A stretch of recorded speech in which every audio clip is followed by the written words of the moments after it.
নমস্কার বন্ধুরা, আলাদা কুকিং চ্যানেলে সবাইকে স্বাগত জানাই।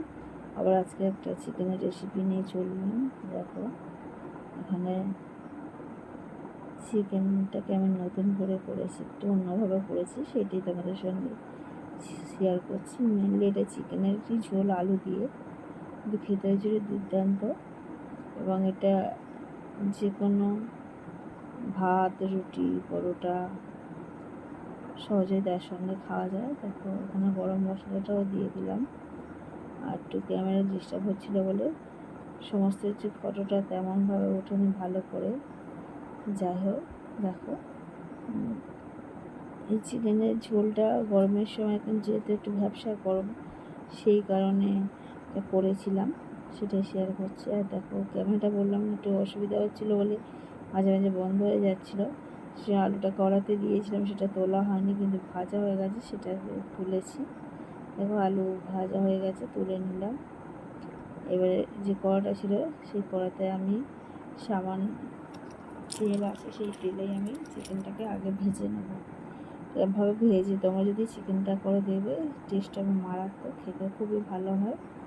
আর চিকেনটা খুবই সুস্বাদু হয়, নরম হয়। দেখতে পাচ্ছি আমি চিকেনটাকে দিয়ে একটু নেড়ে চেড়ে নেবো।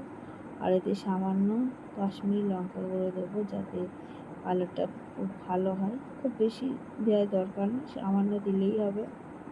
তুমি সামান্য হলুদও দিতে পারো এতে, কিন্তু আমি এখানে শুধুমাত্র কাশ্মীরি লঙ্কার গুঁড়ো দিয়েছি।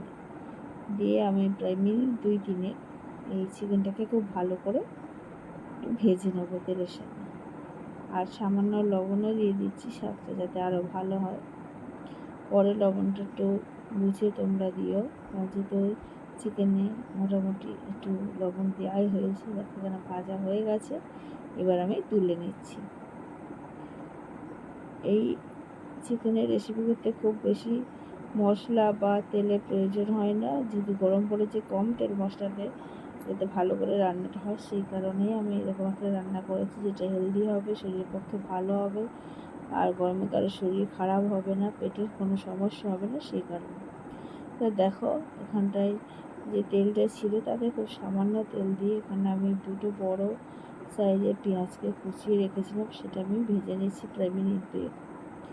এবারে আদা আর রসুনের পেস্টটা আমি এখানটা বড় চামচ নিয়েছি, হাতা বলে যাতে, তাতে দিয়েছি, পুরোটা দিইনি, মানে যেটা বড় চামচে প্রায় 3 চামচ হবে, আড়াই চামচ হবে, সেটাই আমি দিয়ে দিলাম। দিয়ে পেঁয়াজের সঙ্গে মশলাটাকে খুব ভালো করে ভেজে দেবো। আদা আর রসুন ততক্ষণ পর্যন্ত কষবো যাতে কাঁচা গন্ধটা চলে যায়। দেখো, এরপরে আমি হলুদ গুঁড়ো দিয়ে দিলাম আর লঙ্কার গুঁড়ো দিয়ে দিচ্ছি।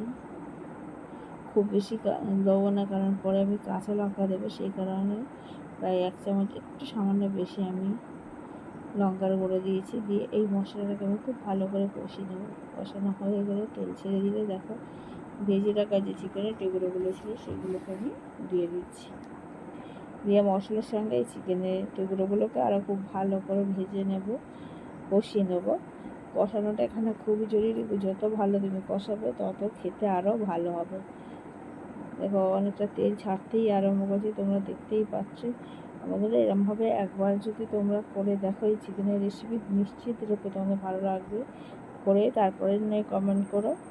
আর যদি ভালো লাগে এই রেসিপি অবশ্যই কমেন্ট করবে, লাইক করবে, শেয়ার করবে। আর যারা নতুন চ্যানেলে আসছে তারা সাবস্ক্রাইব করে পাশে থাকবে। দেখো, এবার স্বাদ অনুযায়ী আর একটু লবণ দিয়ে দিলাম। এর বেশি, যেহেতু আমি আগে চিকেনে লবণ দিয়েছিলাম, সেই কারণে খুব বেশি চিকেন আমি লবণ দিইনি, আমার স্বাদ অনুযায়ী আমি দিয়েছি।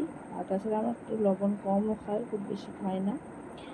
দেখো, এখানে কষানোটা অনেকটাই কমপ্লিট হয়ে গেছে। এবার মাঝখানে চিড়ে রাখা কতগুলো কাঁচা লঙ্কা দিলাম, দিয়ে এটাও আরও কিছুক্ষণ মিনিট থেকে আমি ভালো করে কষিয়ে নেব। আর ওপাশে আমি জল গরম করে রেখেছিলাম, যাতে চিকেনে দেবো, সেই জলটাকে আমি দিয়ে দেবো। পুরো তেল ছাড়া হয়ে গেছে। এবার ভেজে রাখা আলুগুলোকে আমি দিয়ে দিচ্ছি। দিয়ে আলুগুলো ওই মশলার সঙ্গে, চিকেনের সঙ্গে খুব ভালো করে আমি ভেজে নেব। এখানে ভাজাটা খুব ভালো হতেই হবে, কষানোটা ভালো হলে তবে, আবারও বলছি, তবে হচ্ছে খেতে ভালো লাগবে। দেখো, এখানে কমপ্লিট হয়ে গেছে। এবার আমি জল দিয়ে দিচ্ছি। এখানে অবশ্যই তোমরা গরম জল দেবে, ঠান্ডা জল দিলেও হবে, তবে গরম জলটা দিয়ে দেবে। আমি উষ্ণ গরম জল দিয়েছি, তোমরা এখানে ফুটন্ত গরম জল দিলে খুবই ভালো হয়। যাই হোক, দেখো ঝোল কতটা দিয়েছি দেখতেই পাচ্ছ। যেহেতু গরম পড়ে গেছে সেহেতু এমনি একটু কম তেল মশলা দিয়ে রান্না করছি। দেখো ফুটছে তরকারিটা, প্রায় হয়ে এসেছে। আমি দেখছিলাম আলুটা অনেকটা সিদ্ধ হয়ে গেছে। আজকে বন্ধুরা ক্যামেরা খুবই গড়বড় করছিল বলে একটু আজকে ভিডিওগুলো তুলতে খুব অসুবিধা হয়েছিল। যাই হোক, দেখো এখন হয়ে গেছে, দেখিয়ে দিচ্ছি, এবার নিভিয়ে দিচ্ছি। তো বন্ধুরা, আমার অবশ্যই তোমরা চিকেনের রেসিপি করো। আজকের রেসিপি এই পর্যন্ত, আবার নতুন রেসিপি নিয়ে চলে আসবে। তখন ভালো থেকো, সুস্থ থেকো। দেখো হয়ে গেছে, এবার নামিয়ে দিচ্ছি।